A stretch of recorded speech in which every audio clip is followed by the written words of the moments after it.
अल्लाह के नाम से जो नहायत मेहरबान है। मैं हूं डॉक्टर जी और आज हम बात करने जा रहे हैं कि शुगर के मरीज किस तरह से आटे की रोटी को बनाएंगे जिससे उनकी बॉडी में खुराक तो जाएगी लेकिन शुगर लेवल इंक्रीज नहीं होगा। यहाँ पे अगर बात की जाए तो बेशुमार ऐसी प्रोडक्ट्स मार्केट में मौजूद हैं जिनको कंपनीज में मैन्युफैक्चर करके आटे के तौर पे आपको ये बोल के दिया जा रहा है कि इनकी रोटी खाने से आपकी बॉडी में शुगर लेवल इंक्रीज नहीं होगा, जो कि सिरे से गलत है। शुगर के मरीज अब घर में मौजूद आटे से आसानी से ऐसी रोटी बना सकते हैं जिसको खाने के बाद आपकी बॉडी का शुगर लेवल किसी भी सूरत में इंक्रीज नहीं होगा। यूरोप और दीगर तरक्की याफ्ता ममालिक के बाद अब पाकिस्तान में भी कीटो डाइट के हवाले से बहस शुरू हो चुकी है। लोग एक दूसरे के साथ इस हवाले से डिस्कस भी करते हैं और यूट्यूब पे अगर सर्च की जाए तो सैकड़ों ऐसी वीडियोस मिल जाती हैं जिनमें कीटो करके दिमाग पका दिया जाता है और बहुत से लोग ये समझने से कासिर होते हैं कि आखिर ये कीटो है क्या। अब यहाँ पे क्योंकि हम रोटी का जिक्र कर रहे हैं तो कीटो डाइट प्लान के मुताबिक आप अपनी रोटी को किस तरह से कीटो बना सकते हैं। कीटो का मुख्तसर सा इंट्रोडक्शन मैं यहाँ पे दूंगा। कीटो डाइट की रोटी से मुराद ऐसी रोटी है जिसमें कार्बोहाइड्रेट्स ना होने के बराबर होते हैं। यहाँ पर मैं एक चीज़ की वजाहत करता चलूँ कि फैक्ट्रीज में बनाई जाने वाली जितनी भी प्रोडक्ट्स होती हैं उनके इस्तेमाल को लंबे अरसे तक महफूज बनाने के लिए, जिसे हम एक्सपायरी डेट कहते हैं, उसको मेनटेन करने के लिए भी जो केमिकल्स और जो प्रोसीजर्स यूज किए जाते हैं वो आपकी सेहत के लिए शदीद नुकसानदेह हैं। तो क्यों ना लो कार्बोहाइड्रेट्स वाली रोटी घर के आटे से ही बनाई जाए और वो भी उसमें बिना कोई मिलावट किए। आज इस वीडियो को लास्ट तक जरूर देखिएगा और इस वीडियो में हम आपको बताएंगे कि आप किस तरह से घर के आटे से ऐसी रोटी बना सकते हैं जिसको खाने के बाद आपका शुगर लेवल इंक्रीज नहीं होगा।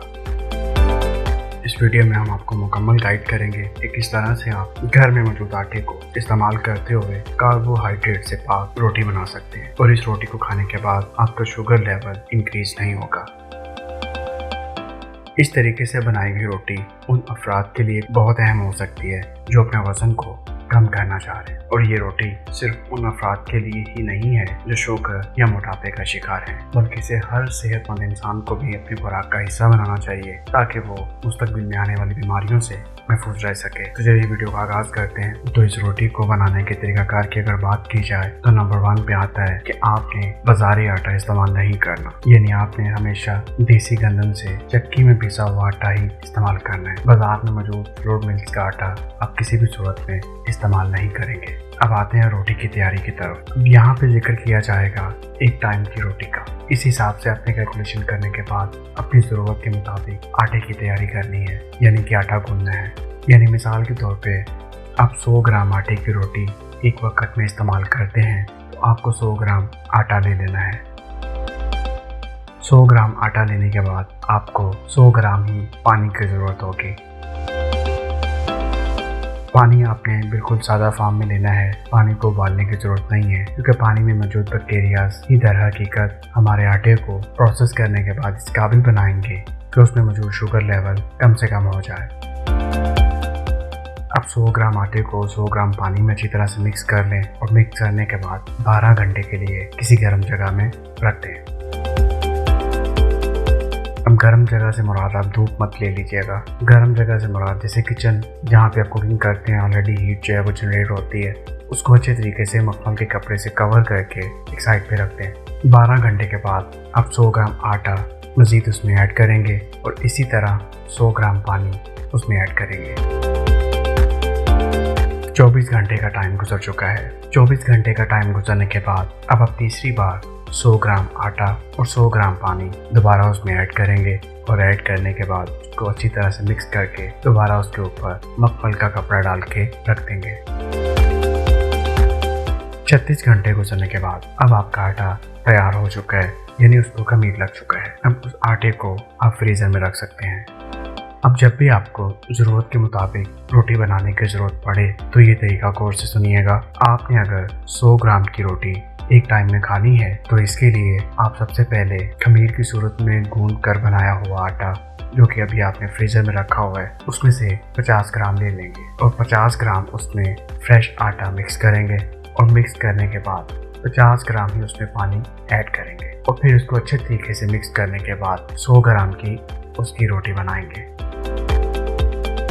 अब जो गूंदा हुआ आटा आपने फ्रीजर में रखा हुआ है उसमें से आपने 50 ग्राम आटा लिया था, तो उसकी कमी को पूरा करने के लिए आप दोबारा वही प्रोसीजर करेंगे, यानी उसमें 50 ग्राम आटा मिक्स करेंगे, इसी तरह 50 ग्राम पानी ऐड करेंगे और अच्छी तरह से मिक्स करने के बाद अब आपको किसी गर्म जगह पे रखने की जरूरत नहीं है, क्योंकि आपका आटा ऑलरेडी खमीर में तब्दील हो चुका है। जब एक दफ़ा खमीर वाला आटा तैयार हो जाए तो अब वो फ्रीज़र में ही रहेगा। मकसद ये कि जितने आटे की आपको ज़रूरत होगी वो आप खमीर वाले आटे से लेंगे और उतना ही आटा फ्रेश आप उसमें मिक्स करके और उतना ही पानी उसमें ऐड करके अपनी रोटी बनाएंगे। ये एक सिंपल से तरीके से मैंने आपको ये एग्जांपल समझाने की कोशिश की। अब आपने अपनी ज़रूरत के हिसाब से इसको कैलकुलेट करना है और खमीर तैयार करना है और इस रोटी को अपनी ग़िज़ा का हिस्सा बनाना है।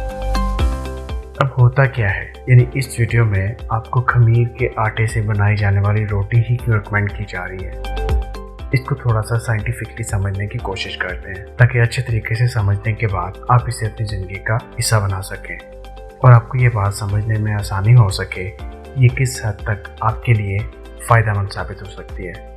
मैं यहाँ पे फिर रिपीट करूँगा कि इसको खाने के लिए शुगर का मरीज़ होना या मोटापे का मरीज़ होना ज़रूरी नहीं है। हकीकत में हर इंसान को इसी तरीके से बनाई गई रोटी अब अपनी खुराक में शामिल करने की ज़रूरत है, क्योंकि पाकिस्तान में हर 100 में से 30 अफराद अब शुगर का शिकार हैं।